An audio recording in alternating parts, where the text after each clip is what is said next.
अस्सलाम वालेकुम, welcome back to my channel. तो आप लोग सोच रहे होंगे कि मैं इतने दिनों से कहाँ गायब हो गई थी। तो मैं कुछ दिनों के लिए ना अम्मी के घर गई थी घूमने को, और वहाँ पे कुछ दिन रहने के बाद युवान को ना फीवर हो गया था। तो वहाँ से, और मेरी भी तबीयत थोड़ी सी वहाँ पर डाउन हो गई थी। तो वहाँ से हम लोग फटाफट डॉक्टर के पास गए, दवाइयाँ ली, और दवाइयाँ लेने के बाद हम लोग अपने घर वापस आ गए थे। मतलब मैं अपने ससुराल आ गई थी। अम्मी के घर से वापस आने के बाद बोलपुर जाएंगे ये वाला प्रोग्राम ना पहले से ही फिक्स्ड होया हुआ था। और अम्मी के घर जाके मेरी और युवान हम दोनों की तबीयत बहुत ज़्यादा बिगड़ गई थी।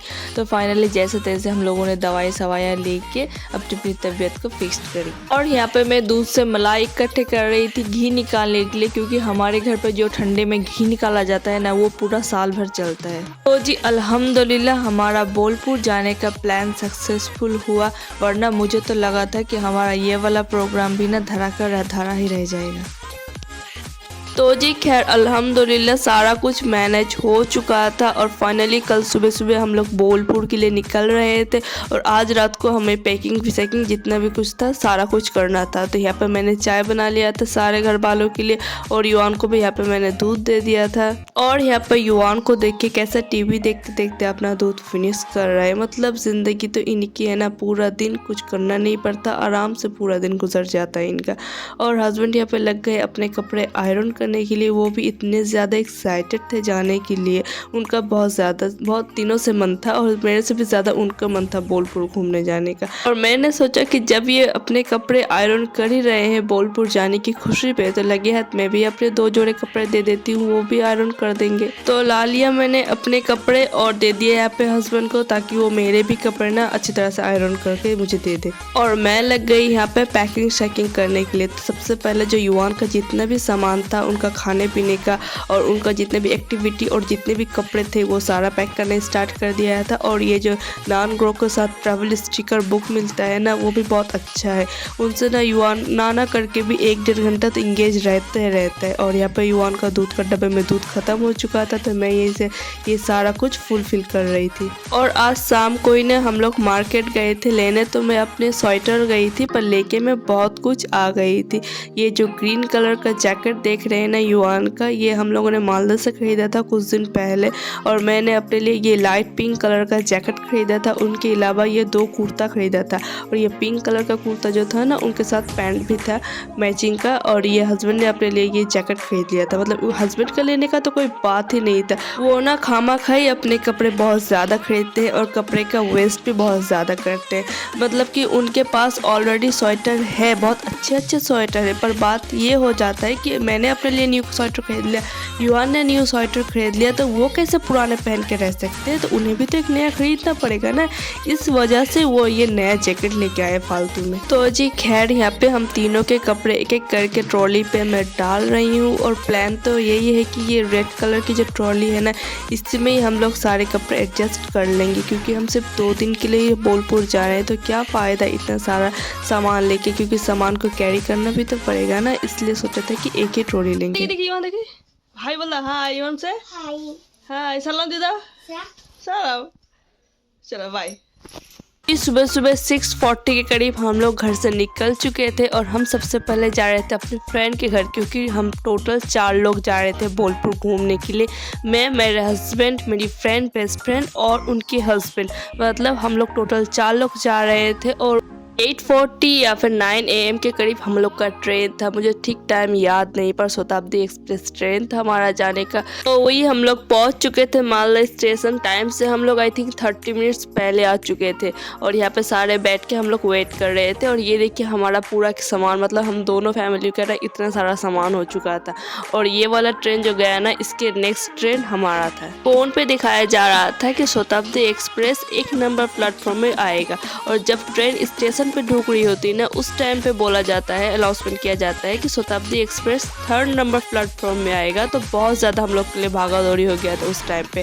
फाइनली हम लोग ट्रेन पे आ चुके थे और अपने अपने सीट पे बैठ चुके थे। और कुछ देर के अंदर ही ना हम लोग का ब्रेकफास्ट भी आ चुका था। और यहाँ पे युवान को देखिए कैसा बिजी हो गया है अपनी जूस फिनिश करने को। मतलब उसे तो कुछ भी, मतलब किसी भी टाइम पे उसे जूस दे दो ना, वो आराम से खा लेता है। और ये रहा जी हमारा ब्रेकफास्ट। और सच कहूँ ना, मुझे तो ट्रेन का खाना बिल्कुल भी पसंद नहीं आता। पता नहीं, मुझे अच्छा ही नहीं लगता खाने पे ट्रेन का खाना।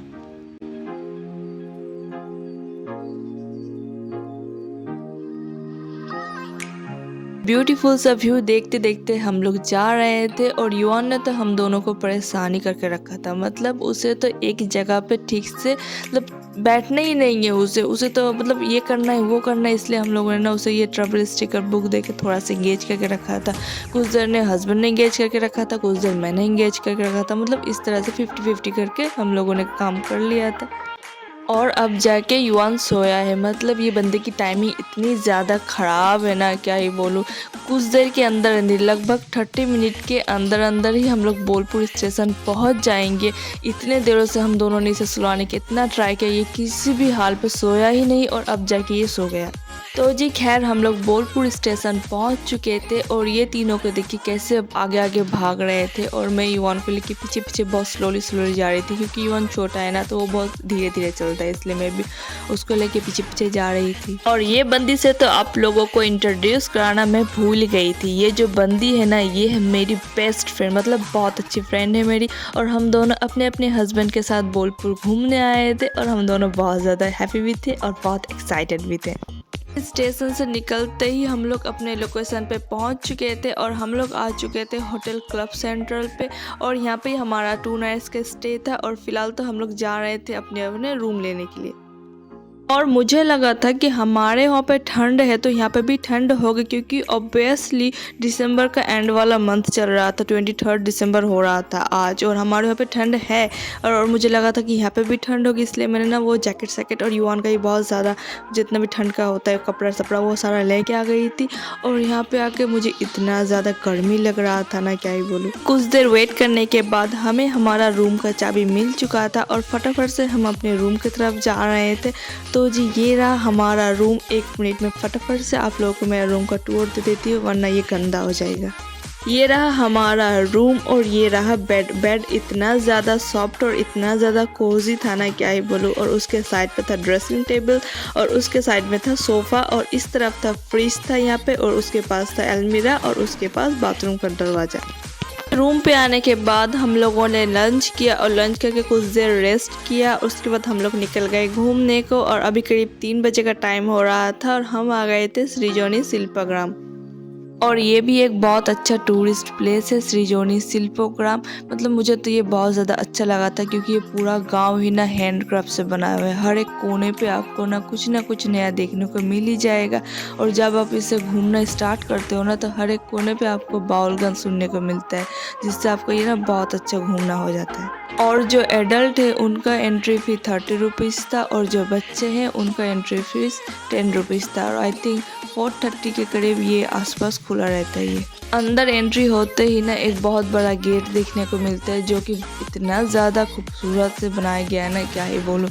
और हर तरफ तो सिर्फ हैंडक्राफ्ट्स के भरे हुए थे और देखने में हर इतना ज़्यादा अच्छा लग रहा था ना। हर एक कोने पे ना यूनिक चीज़ें रखी हुई थी। ये वाला ट्री में जो डिज़ाइन किया गया था ना, इतना ज़्यादा अच्छा लग रहा था देखने पे, पता नहीं कैसे किया गया है ये।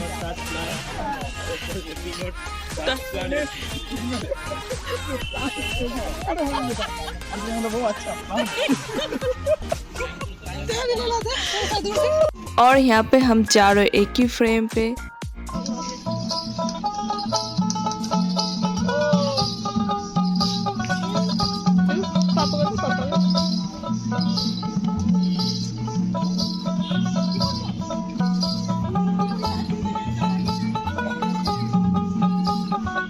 ভালোই লাগছে দেখতে না।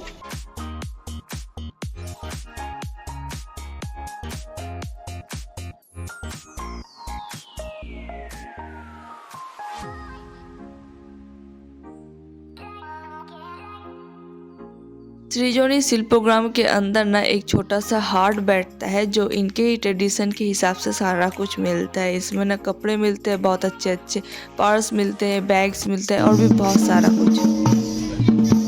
यहाँ पे हर एक राज्यों का जो कल्चर रहता है उसका हिसाब से एक एक तो घर बनाया गया था, जो देखने पे बहुत ज़्यादा अच्छा था। और जैसे कि यहाँ पे उड़ीसा था, बिहार था, वेस्ट बंगाल था, इसके अलावा बहुत सारे राज्यों के अलग अलग घर और अलग अलग वहाँ के जो होते हैं ना रीति रिवाज, और या फिर मतलब जो ट्रेडिशन रहता है वो सारा कुछ। जैसे कि ये पालकी हमारा वेस्ट बंगाल का कल्चर है, उसी तरह हर एक जगह का कल्चर यहाँ पे हाईलाइट किया गया था। यहाँ पे एक पुतुल घोर था जो देखने पे बहुत ज़्यादा ब्यूटीफुल था और पूरा ही हैंडक्राफ्ट से बनाया गया था, पर रात को देखने पे ना ये थोड़ा सा डरावना लगेगा।